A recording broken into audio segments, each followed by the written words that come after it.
নির্বাচনে কোনো পক্ষ নেবে না যুক্তরাষ্ট্র, যারা সরকার গঠন করবে তাদের সাথে কাজ করবে দেশটি মার্কিন রাষ্ট্রদূত। উৎসবমুখর ভোটের প্রত্যাশা।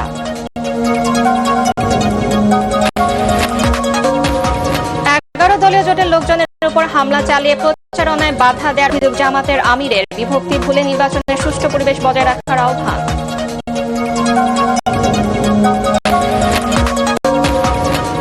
নির্বাচনী প্রচারণায় কাল উত্তরবঙ্গ সফরে যাচ্ছেন তারেক রহমান।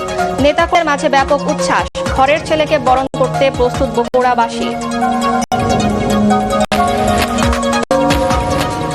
বাংলাদেশের অভ্যন্তরীণ বিষয়ে কথা বলার এখতিয়ার কারণে হর্ষবর্ধন শৃঙ্গলার বিতর্কিত মন্তব্যের জবাবে রিজওয়ানা হাসান। ভারতীয় গণমাধ্যম কর্মীদের ভিসা দেবে ঢাকা। নির্বাচনে অস্ত্র উদ্ধার ও বিদেশে বসে একটি দলের অপতৎপরতা মোকাবেলা বড় চ্যালেঞ্জ আলী রিয়াজ। এবারে ভোটের মাধ্যমে ফ্যাসিবাদী রাজনীতির মৃত্যু হবে। এবং প্রার্থী সমর্থকদের পাল্টাপাল্টি অভিযোগের রাজধানী সহ সারা দেশে নির্বাচনী উত্তাপ।